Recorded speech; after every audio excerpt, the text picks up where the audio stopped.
বিষয় হচ্ছে যে আগামী দিনে গোটা পশ্চিমবঙ্গ জুড়ে আমরা একটা বড় আন্দোলনে নামতে চাইছি। সেটা হচ্ছে কৃষকদের নিয়ে। আমি কৃষক সভার এখন রাজ্য সম্পাদক এবং সেইখান থেকে আমরা সিদ্ধান্ত করেছি যে কিষাণ মান্ডি ধান কাটা হচ্ছে, ধান এখন লোকে কিষাণ মান্ডিতে নিয়ে যাচ্ছে এবং সেই কিষাণ মান্ডিতে যে ধলতাটা নিচ্ছে সেটা একটা বিরাট র্যাকেট শুরু হয়েছে গোটা রাজ্য জুড়ে। যে পরিমাণ ধলতা নেওয়া হচ্ছে, এই ধান যাচ্ছে কোথায়, কারা কারা এর ভাগ খায়? এই শুধু কিষাণ মান্ডির যারা রয়েছেন অফিসার তারা খান, না একদম ব্লক স্তর এবং তারপরেও উপরের স্তরে ধানের টাকা খাচ্ছেন? এটা রাজ্য জুড়ে কোটি কোটি টাকা একটা স্ক্যাম রয়েছে এর সাথে যুক্ত। আমরা বারবার বলছি এরপরে গোটা রাজ্য জুড়ে আমরা এর বিরুদ্ধে আন্দোলনে নামবো, কারণ এটা কৃষকদের মেরে ফেলার একটা চক্রান্ত। এমনি কিছু পাচ্ছে না তারা, সারের দাম প্রচুর ক্রমশ বাড়ছে, তাই নিয়ে কালোবাজারি হচ্ছে, সরকার কিচ্ছু করছে না।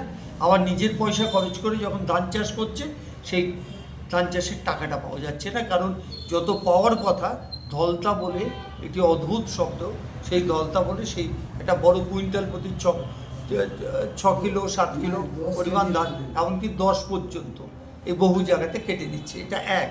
দ্বিতীয় আরেকটা সাংঘাতিক ব্যাপার, এটা অনলাইনে আপনি কখন ধান দেবেন সেটা ঠিক করতে হবে, কিন্তু সে অনলাইন সাংঘাতিক। রাত্রি 12টার পরে ওই এটা খোলে, রাত্রি 12টার পরে ওই লিঙ্কটা আপনি পাবেন। কজন কৃষকের বাড়িতে কম্পিউটার আছে বলুন তো? সবাই হাঁ করে কম্পিউটার সেন্টারে পড়ে আছে, কখন একটা পাবে। এবং সেটা কারো রাত্রি 1টা, কারো 2টো, এরকম সময় সে একটা চান্স পাচ্ছে নিজের নামটা এন্ট্রি করার। এর থেকে বড় দুর্নীতি কিছু হয় না, বাকিটা ওরা নিজেদের মধ্যে করে নিচ্ছে। এই দুটো আমাদের তীব্র প্রতিবাদ রয়েছে। এটা একটা দিক। আরেকটা দিক রয়েছে, যেহেতু উত্তর দিনাজপুর এবং স্পেশালি ইটার সাব ডিভিশন এই জেলায়, এখানে পান চাষ হয়। আমরা পান চাষিদের একটা সংগঠন গড়েছি, এই কারণে গড়েছি যে এটা একটা গোটা ভারতবর্ষ জুড়ে মুভমেন্ট। আমরা পান চাষে গোটা ভারতবর্ষে 5ম স্থানে আছি। আমাদের পরে 6ষ্ঠ স্থানে আছে উড়িষ্যা। 1ম স্থানে যেটা আছে যে রাজ্য, সেটা হচ্ছে অন্ধ্র। কোটি কোটি টাকার ব্যবসা হয়, কিন্তু ইংরেজরা তারা পানটাকে পছন্দ করতো না বলে তার নাম দিয়েছিল যে এটা একটা শৌখিন পাতাবাহার কাজ। তো আমরা তো জানি পান আমরা খাই, এবং পান অত্যন্ত উপাদেয় শুধু নয়, মানে এতে শরীর ভালো থাকবে, আপনার লিভারের এনজাইমস ভালো মানে বেশি পাবেন আপনি। সেইখানে দাঁড়িয়ে পান চাষিদের এরা যা করেছে সেটা আর বলার নয়। সেটা ইংরেজ আমল থেকে শুরু হয়েছে, স্বাধীন ভারতও তার থেকে বেরোয়নি। এর নাম অর্নামেন্টাল লিফ, অর্থাৎ পাতাবাহার গাছ। মানিক প্ল্যান্টের যেভাবে সুন্দর পাতা, দেখবেন মানিক প্ল্যান্টের পাতার সাথে পান পাতার অনেক মিল আছে। এরা ওই জাতীয় পাতা বলছে এটা কৃষিজ কোনো ফসল না, অথচ এর থেকে ভারতের সরকার কোটি কোটি টাকার ট্যাক্স পান, মানুষ বেঁচে থাকে পান চাষ করে। কিন্তু যেহেতু কৃষিজ কোনো ফসল নয়, ফলে যদি কোনো সাইক্লোনে, কোনো বন্যায় যদি জল ঢুকে যায়, পানের বরজগুলো উড়ে যায়, যেটা হলো দানাতে বহু বহু পানের বরজ পূর্ব মেদিনীপুরে উড়ে গেছে, তারা কোনো কম্পেনসেশন পাবে না, কারণ অর্নামেন্টাল প্ল্যান্টে কোনো টাকা নেই। কাজেই আমরা বলছি পান চাষিদের এই পান পাতাটাকে, এটাকে ন্যাশনাল লিফ ঘোষণা করতে হবে। যেমন ন্যাশনাল ফ্লাওয়ারটা আমাদের পদ্ম, তেমনি ন্যাশনাল লিফ বলে কিছু নেই, পান পাতাকে ন্যাশনাল লিফ করতে হবে, এটা আমাদের দাবির মধ্যে। এবং সেই কারণে পার্লামেন্টে অলরেডি আমরা একজন এমপির সাথে কথা বলেছি, সন্তোষ কুমার, তিনি তুলবেন। আমরাও কৃষিমন্ত্রীর সাথে দিল্লিতে কথা বলবো, এবং দিল্লি কলকাতা এখানে এক জায়গাতেই আছে। অর্থাৎ আমাদের কৃষকদের, পান চাষিদের, তাদের কোনো সাহায্য নেই, আমরা তাদের জন্যই লড়াইটা করব। এর ফলে যেটা হচ্ছে কি জানেন, ফার্টিলাইজার যেটা কৃষকরা কোনো কোনো ক্ষেত্রে একটু হলেও সাবসিডি পায়, এখন ফার্টিলাইজার পান চাষিদের যে ফার্টিলাইজার সেটা অর্গানিক, নয়তো বিদেশে কেউ কিনবে না। তো সেই অর্গানিক ফার্টিলাইজার কোনো সাবসিডি নেই, ওদের জাস্ট অ্যাভেলেবিলিটি নেই, এই সবগুলোই সমস্যা। কাজেই আমরা এই দুটো মুভমেন্টে নামতে যাচ্ছি। আজকে ইসলামপুর সাব ডিভিশন এই কারণে করলাম, আপনাদের কাছে এলাম, যে ইসলামপুর সাব ডিভিশন হচ্ছে এই জেলার মধ্যে একমাত্র পান চাষের জায়গা, দক্ষিণ দিনাজপুরও নেই। ইনফ্যাক্ট আগের দিনে দিনাজপুর জেলার এই ইসলামপুরের দিকটাতেই পান চাষ হতো। ফলে আমরা এদের সাথে কথা বলবো, এদের নিয়ে মুভমেন্টটা করা হবে। আগামী দিনে বড় মুভমেন্টে যাব, এবং পান চাষের পান পাতাকে জাতীয় পাতা এই ঘোষণার দাবিতে লড়াই করব আমরা, এদের জন্য লড়াই করব। এইটা গেল দ্বিতীয় আরেকটা বিষয়।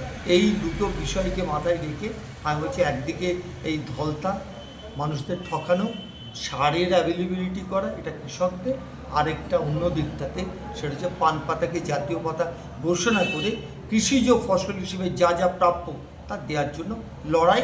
আর সেই লড়াইয়ের একটা অংশ হচ্ছে যে পার্লামেন্টে তোলা, যেহেতু এটা জাতীয় প্রশ্নটা আছে, আরেকটা দিকে হচ্ছে যে কৃষিমন্ত্রীকে ভোট করে এই কাজগুলো করা।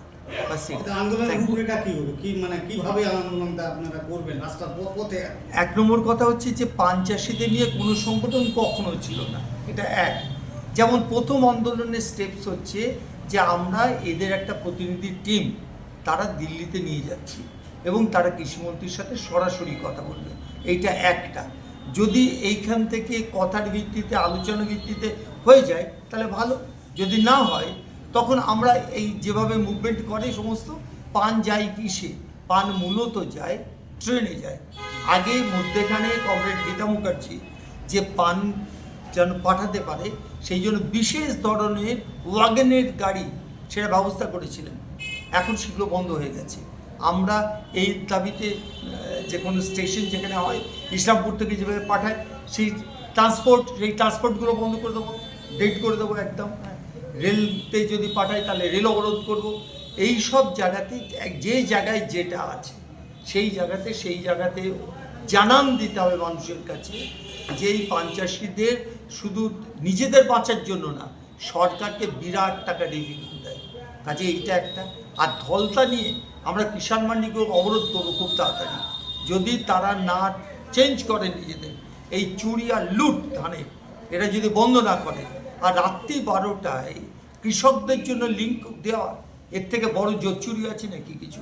এইসব বন্ধ করতে হবে। এর জন্য যে লড়াই দিতে হয় সেই লড়াই দেবো আমরা। বিষয়টা একটা যে পান পাতা নিয়ে যখন আপনারা বলছেন, বিগত 34 বছর ধরে আপনারা ক্ষমতায় ছিলেন, ইসলামপুর শহর বা ইসলামপুর শহর লাগোয়া গ্রামাঞ্চলে তার পূর্বে থেকেই পানের চাষ হয়ে এসছে। আপনিও সেই সময় মন্ত্রী ছিলেন, ঠিক। কিন্তু সেই সময় আপনারা কতটা উদ্যোগী হয়েছিলেন এই পান পাতাকে বাঁচানোর জন্য বা তাকে জাতীয় স্তরে নিয়ে যাওয়ার জন্য বা জাতীয় একটা মর্যাদা দেওয়ার জন্য? আজকে আপনারা তার দাবি জানাচ্ছেন বা জানাবেন বলছেন যে কেন্দ্রীয় কৃষি মন্ত্রীকে, এতদিন ধরে আপনারা কেন এটাকে এগিয়ে নিয়ে যাননি বা কেন দাবি করেন? কি জানেন, আমাদের এই যে পুলিশ পেনাল কোডগুলো সেগুলো কোন সময়, ব্রিটিশদের সময় তো তৈরি হয়েছিল। আমরা চলছি আমাদের এই একটা ধারাবাহিক অদ্ভুত একটা অভ্যাস, তার থেকে বেরিয়ে আসতে সময় লাগে, একটা ইনার্শিয়া কাজ করে। পান পাতাটার যে এই একটা বিরাট সমস্যা আছে, এই জায়গাটার মধ্যে আমরা যেতে পারিনি। কৃষক সবার আন্দোলন করেছি, মূলত ধান চাষ, আলু চাষ, ভুট্টা চাষ, আপনার পাট চাষ, এই মূলত আমরা কৃষিজ ফসল বলতে এটাকেই বুঝতাম। পানটাকে নিয়ে যে পানের এত হিসেব, এই কৃষক সভার এই প্রথমবার আমি বলছি আপনাকে, রাজ্য সম্পাদক হওয়ার পর প্রতিটা ক্রপ ভিত্তিক আন্দোলন এবং ক্রপ ভিত্তিক সংগঠন গড়ার একটা সিদ্ধান্ত হয়েছে। আমাদের যে সিপিআইয়ের যে কৃষক সভা আছে সেই কৃষক সভা থেকে ঠিক করেছি আমরা যে ক্রপ ভিত্তিক, এখানে ভুট্টা চাষ হয়, সেই ভুট্টা চাষিদের জন্য কী কী সমস্যা তাদের জন্য লড়াই। পাট চাষি, ধরুন পাট চাষ এখন লোকে করতে চাইছে না, তার বদলে সর্ষেতে চলে যাচ্ছে, একদম ধান কাটবে সর্ষে চাষ করবে, এই যে জায়গা বা ভুট্টা চাষ করবে একটু পরে।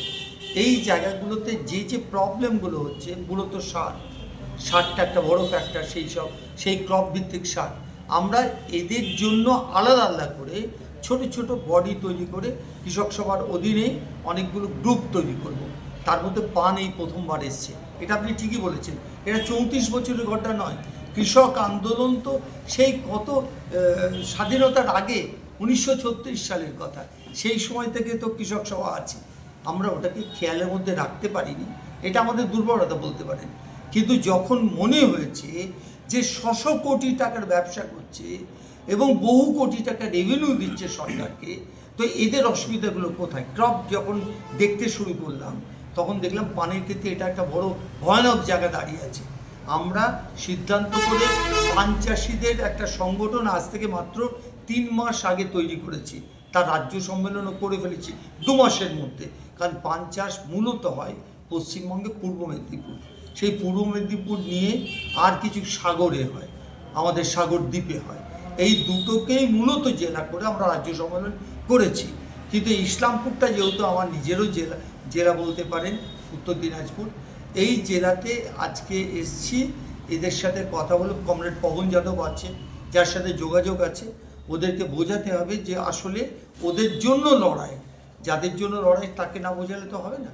তো সেই লড়াইটা ওদেরকে বোঝাতে হবে আমরা কি চাইছি, ওদের তার ফলে কী সুবিধা হবে, এই সবটাই।